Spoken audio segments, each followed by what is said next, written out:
ख़वातीन व हज़रात, आज मैं आपके साथ मिलकर यीशु मसीह के ज़िंदा होने के बाद की मुलाकातों में से एक और मुलाकात पर गौर व ख़ौज़ करना चाहता हूँ। ये आपको यूहन्ना के इंजील बयान के 20वें बाब की 19 से 31वीं आयत तक में मिलेगा। ब्रूस लार्सन कहता है कि क़यामतुल मसीह के वाक़यात को किसी अक़ीदे या फ़लसफ़े में नहीं समाया जा सकता, या यहाँ तक उसको महदूद नहीं रखा जा सकता। हमसे क़यामतुल मसीह के अक़ीदे को मानने का मुतालबा नहीं किया गया, बल्कि हमसे कहा गया है कि उस हस्ती से मुलाकात करें जो मुर्दों में से जी उठा है। ईमान हमें, यानी मसीही ईमान हमें एक अक़ीदे से बढ़कर एक शख्स की पहचान तक ले जाता है, क्योंकि आखिरकार हक एक शख्स है। मसीही ईमान के मुताबिक हक जो है, मसीही ईमान के मुताबिक एक शख्स है, और वो शख्स है ज़िंदा मसीह। हमें उससे मुलाकात करने का कहा गया है। यीशु मसीह ने खुद कहा, राह और हक और ज़िंदगी मैं हूँ। तो हमारे लिए या बाइबली ईमान के मुताबिक हक या सच एक शख्स है।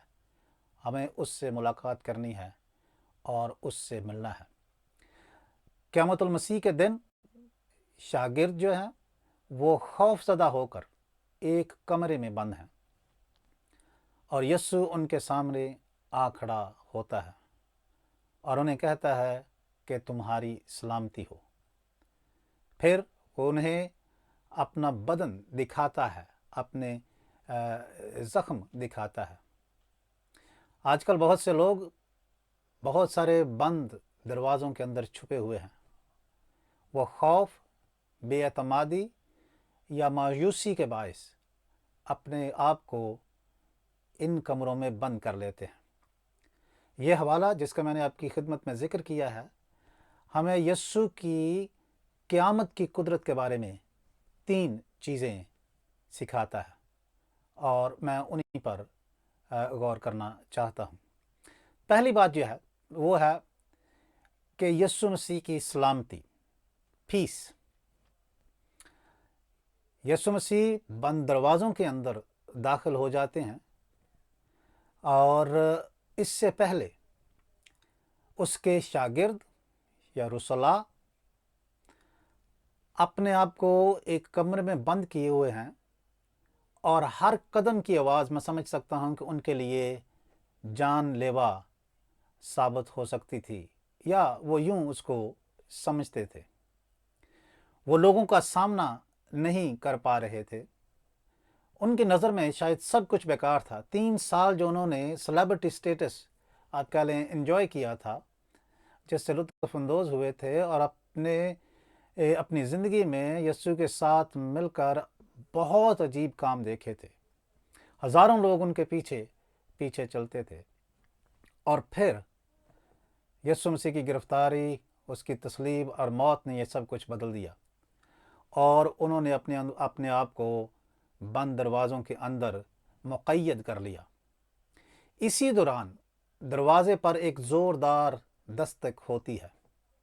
शायद उन्होंने समझा हो कि अब हमारा काम तमाम हुआ, हम भी गिरफ्तार हो जाएंगे। इसी खौफ के आलम में यीशु मसीह उन पर ज़ाहिर होकर कहते हैं, तुम पर सलामती हो। क़यामतुल मसीह हमें खौफ, गैर यकीनी मुस्तक़बिल और शर्मिंदगी के आलम में सलामती की पेशकश करता है, या अब हमें सलामती अता करता है। तुम पर सलामती हो, यह जुमला 3 बार दोहराया गया है। यह आपको यूहन्ना के इंजील बयान के 20वें बाब की 19वीं, 21वीं और 26वीं आयत में मिलेगा, जो ये बात ज़ाहिर करता है कि यीशु मसीह उन शागिर्दों के खौफ और फ़िक्र को जानता था। क़यामतुल मसीह जो है उनके इस खौफ को दूर करती है, क्योंकि क़यामतुल मसीह सिर्फ एक अक़ीदा नहीं बल्कि ज़ाती तजुर्बा है। यस्सु हमारे खौफ में हमें सलामती अता करता है। सवाल यह है कि आपकी ज़िंदगी में कौन से ऐसे बंद दरवाजे हैं जिनके पीछे आपने खुद को बंद कर रखा है। शायद आपने दूसरों को जज्बाती या रूहानी तौर पर खुद से दूर कर रखा है। शायद दुनियावी हालात, बीमारी या माली तौर पर गैर यकीनी सूरत हाल के बायस आपकी सलामती जाती रही है और खौफ ने डेरे जमा लिए हैं। जिंदा मसीह इन कमरों में दाखिल होता है और इन कमरों में दाखिल होकर तन्हाई, खौफ और उलझन को दूर करते हुए सलामती अता करता है। सलामती जो है ये मुस्तकबिल को या हालात को अपने काबू में रखने से नहीं मिलती, बल्कि मसीह की मौजूदगी से होती है। और वो मौजूदगी जो है हर तरह के बंद कमरे में दाखिल हो सकती है। क्या हम खौफ, सदमे या रूहानी थकन के बायस दुनिया से छुपे हुए हैं? अगर ऐसा है तो यस्सु इन बंद जगहों में दाखिल हो सकता है और होता है। वो उस वक्त भी आता है जब हम उसे दावत नहीं देते। अब शागिर्दों ने यीशु मसीह को दावत नहीं दी थी, बल्कि वो अपने वादे के मुताबिक उनसे मिलता है और उनकी सलामती हालात पर मौकूफ़ ना होने का उन्हें अंदिया देता है या उन्हें यकीन दिलाता है। हकीकी सलामती जो है वो यीशु मसीह की मौत पर फतह से जुड़ी हुई है और ये बड़े हौसले की बात है। तो पहली बात कि यीशु मसीह सलामती अता करता है। दूसरी बात यह है कि यीशु मसीह शागिर्दों से मिलकर उन्हें सबूत फराहम करता है। आयत 20 और 27 जो हैं ये इस बात का हमें अंदिया देते हैं। कुछ लोगों के लिए कुछ चीज़ों को मानना आसान होता है, लेकिन यीशु मसीह की क़यामत पर कुछ लोगों ने तो इस बात को बगैर बहुत दलीलबाजी के या तकाज़ों के कबूल कर लिया। लेकिन कुछ लोग ऐसे होते हैं जिनको सबूतों के बगैर यकीन नहीं आता, जैसे तूमा जो हजूम के साथ मिलकर नहीं चलना चाहता। वो जो उसने खबर सुनी है वो महज सुनी सुनाई खबर पर यकीन नहीं रखना चाहता और हजूम की पैरवी करने से गुरेज़ा है, जिसके बायस उन्हें मैं ये समझता हूँ नाहक बदनाम किया गया है। पंजाबी में कहते हैं उन्हें बड़ा पंडिया गया। तारीख ने तूमा के किरदार के साथ इंसाफ नहीं किया और ये एक अलविया है। सच बात यह है कि हम सब किसी न किसी पहलू में तूमा की तरह के हैं। तूमा को मादी सबूत के सिवा कुछ काबिल कबूल ना था और हमें भी बाज़ औक़ात इस तरह के हालात में से गुज़रना पड़ता है। ताहम जो तूमा है वो नीम गरम किस्म का शागिर्द नहीं था। यूहन्ना के 11वें बाब में जब यस्सु ने कहा कि वो लाजर को ज़िंदा करने के लिए यहूदिया के पहाड़ी इलाके में वापस जाएगा, तो शागिर्दों ने इस ख्याल की मुखालफत की, क्योंकि वो जानते थे कि यस्सु को वहाँ गिरफ्तार करने की कोशिश की गई थी। लेकिन तूमा ने 11वें बाब की 16वीं आयत में कहा, आओ हम इसके साथ मरें। अब इस जुमले को आप कह लें कि ये मायूसी की हालत में शायद कहा गया हो, लेकिन मैं ये समझता हूँ कि ये गैर मुखलसाना ख्याल जुमला नहीं था या ख्याल नहीं था। ये अमान की कमी नहीं बल्कि वफादारी का सबूत फराहम करता है। मैं ये मानता हूँ कि खुदा दयानतदारी की कदर करता है। मिसाल की किताब के 16वें बाब की 13वीं आयत में लिखा है, بادشاہ دیانتدار باتوں سے خوش ہوتے ہیں، بے شک خدا بھی ایسا ہی ہے۔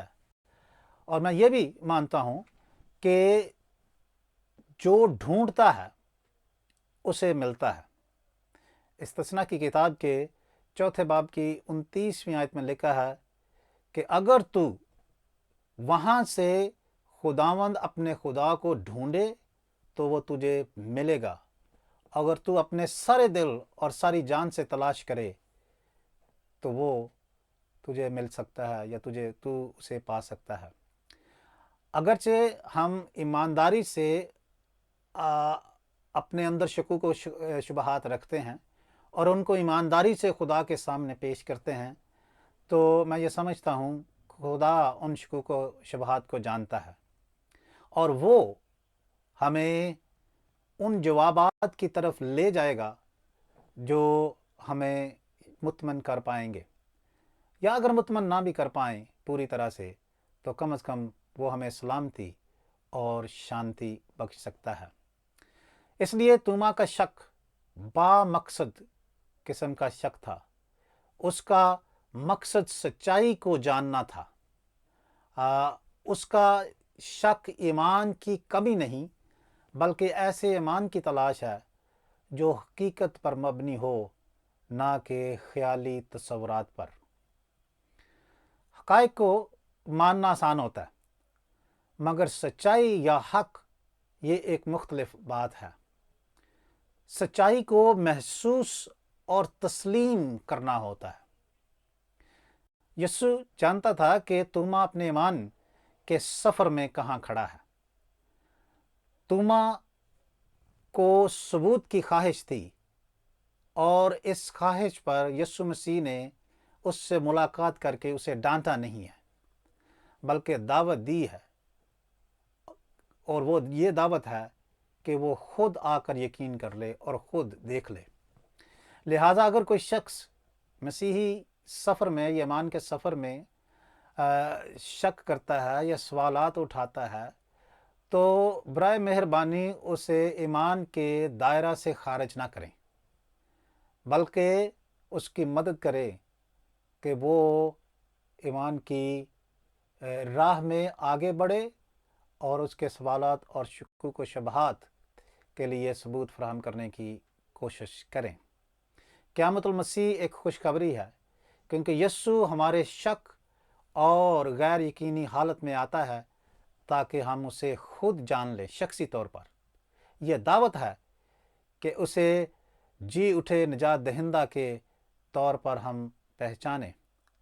یسوع توما کو ملامت نہیں کرتا، وہ اسے وہیں ملتا ہے جہاں وہ ہے، یعنی اپنے سفر میں وہ جس جگہ پر ہے یسوع مسیح اسے وہیں ملتا ہے۔ اور ایک اور بات، شک جو ہے وہ ایمان کی ضد نہیں ہے یا اس کا متضاد نہیں ہے، بے ایمانی متضاد ہے۔ توما کے دل میں یقین کی خواہش تھی، اس نے یسوع مسیح نے یعنی انہیں اپنے ہاتھ اور پسلی دکھائے، یوں توما کو ثبوت فراہم کیے گئے۔ تو کیا ہماری زندگی میں کیا ایسے پہلو ہیں جہاں ہمیں دوبارہ خدا کا ہاتھ دیکھنے کی ضرورت ہے؟ اپنے سوالات اور شکوک یسوع کے پاس لے آئیں۔ آپ کی تلاش جو ہے یا سیکنگ جو ہے اس کے لیے کوئی خطرہ نہیں ہے جی، بلکہ وہ ایسے لوگوں کو دعوت دیتا ہے کہ وہ خود اس سے ملاقات کریں اور شخصی طور پر زندہ مسیح کا تجربہ کریں۔ تیسری بات، یسوع مسیح جو ہے انہیں ایک مقصد کے تحت مقرر کرتا ہے اور بھیجتا ہے۔ یوحنا کی انجیل بیان کے 20ویں باب کی 21ویں آیت، وہ انہیں تسلی دیتا ہے اور قائل کرتا ہے اور پھر انہیں مقرر کرتا ہے، اور اس دوران وہ ان پر پھونکتا ہے۔ 22ویں آیت میں یہ موجودہ جو حوالہ ہے یہ روح القدس کی نعمت کی علامتی پیش گوئی ہے جو بعد میں پینتیکوست کے دن پایا تکمیل کو پہنچی، جسے ہم اعمال کی کتاب کے 2 باب میں دیکھتے ہیں۔ اب یہ جو یہاں پہ جو لفظ ہے یونانی کا، وہ اس کا مطلب ہے پھونک مارنا، یعنی پھونک مار کے کسی چیز کو اندر ڈالنا نہیں ہے بلکہ پھونک مارنا ہے۔ اور اس کا الہی پس منظر پیدائش کی کتاب کے دوسرے باب کی 7ویں آیت میں ہے، جہاں خدا نے آدم میں جان ڈالی۔ لکھا ہے کہ اس نے اس کے نتنوں میں زندگی کا دم پھونکا اور وہ جیتی جان ہوا۔ یسوع اپنے شاگردوں کو ایک نئی مسیحی جماعت کے طور پر قائم کرتا ہے، ان پر پھونکتا ہے اور ان کو روح القدس کے دیے جانے کی پیش گوئی کرتا ہے، اور روح القدس کے ڈیلے جانے جو اس کے صعود کے بعد وقوع پذیر ہوگا اس کی پیش گوئی کرتا ہے۔ تو مختصراً یہ کہ یہ ایک علامتی عمل ہے جو میں نے پہلے ذکر کیا کہ پیدائش کی کتاب کے دوسرے باب میں موجود ہے، اور یہ اس کی باز گشت ہے۔ یہ نئے مشن کے لیے نئی زندگی ہے۔ قیامت المسیح کی قدرت صرف تسلی کے لیے نہیں بلکہ یہ بلاوے کے لیے ہے۔ ہم نجات پا کر بیٹھے رہنے کے لیے نہیں بلائے گئے یا بچائے گئے، بلکہ بھیجے جانے کے لیے بچائے گئے ہیں۔ شاگرد بند کمروں سے نکل کر عوام میں گئے، لوگوں میں گئے، قوموں تک پہنچے، اور ہمارے بجائے جانے کا مقصد بھی یہی ہے۔ شاید یسوع آپ کو آپ کے کام کی جگہ پر دیانتداری اور فضل کے ساتھ بھیج رہا ہے، آپ کے خاندان میں معافی اور امید کے ساتھ، اور آپ کی کمیونٹی میں یا آپ کے کلیسیاؤں اور برادری میں ہمدردی اور حوصلے کے ساتھ۔ قیامت المسیح کی سلامتی قیامت کے مقصد میں بدل جاتی ہے۔ یوں تو کیا آپ خدا کے اس منصوبے کا حصہ ہیں جو دوسروں کو نئی زندگی دینا چاہتا ہے؟ یاد رکھنا چاہیے کہ کلیسیا کو معافی اور امید کا پیغام دے کر بھیجا گیا ہے 23ویں آیت کے مطابق۔ تو حاصل کلام یہ ہے کہ یسوع مسیح بند کمروں کے پیچھے بھی آپ کو مل سکتا ہے، اور وہاں آ کر وہ سلامتی عطا کرتا ہے، وہ ثبوت فراہم کرتا ہے اپنے زندہ ہونے کی، اور ہمیں ایک مقصد کے تحت بھیجتا ہے تاکہ ہم لوگوں کو شاگرد بنائیں اور اس کے زندہ ہونے کی خوشخبری لوگوں تک پہنچائیں۔ توما نے دیکھ کر یقین کیا، جو یقیناً کوئی بری بات نہیں، تاہم مبارک ہیں وہ جو بغیر دیکھے ایمان لاتے ہیں۔ 29ویں آیت میں ہمیں اس بات کا تذکرہ ملتا ہے۔ مطلب یہ تھا کہ شاید ہم نے یسوع مسیح کے زخموں کو جسمانی طور پر نہیں چھوا، مگر اس کا روح ہم میں زندگی اور سلامتی پھونک رہا ہے۔ وہ ہمیں ثبوت دیتا ہے آج بھی، اور وہ کیسے؟ اس کے ثبوت کیا ہیں؟ کلام مقدس جو ہمارے ہاتھوں میں ہے، اس کی گواہی اس کے ذریعے ہم دیکھ سکتے ہیں، اور اس کے فضل کو آج بھی اس کلام کے وسیلے سے ہم پا سکتے ہیں اور محسوس کر سکتے ہیں، اور اپنے فضل کے ذریعے وہ ثبوت فراہم کرتا ہے۔ وہ آپ کو بھیجتا ہے تنہا نہیں بلکہ روح القدس سے معمور ہو کر۔ تو یوں یہ حوالہ جو ہے 3 باتوں کا ہمیں اندیا دیتا ہے، یا 3 باتیں سکھاتا ہے۔ پہلی بات جو ہے وہ جیسے میں نے عرض کیا، پیس فراہم کرتا ہے، سلامتی۔ دوسرا جو ہے وہ پروف، ثبوت مہیا کرتا ہے۔ اور تیسری بات کہ وہ ہمیں ایک پرپز کے تحت بھیجتا ہے تاکہ ہم زندہ مسیح کی مؤثر طور پر گواہی دیکھ سکیں، اور اس گواہی کے لیے وہ ہمیں پاک روح عنایت کرتا ہے۔ خداوند ہمیں کلام کے حقائق پر غور کرنے اور ان کو قبول کرنے اور اس کی تشہیر کرنے کی قوت عطا فرمائے۔ خداوند آپ سب کو برکت بخشے۔ آمین۔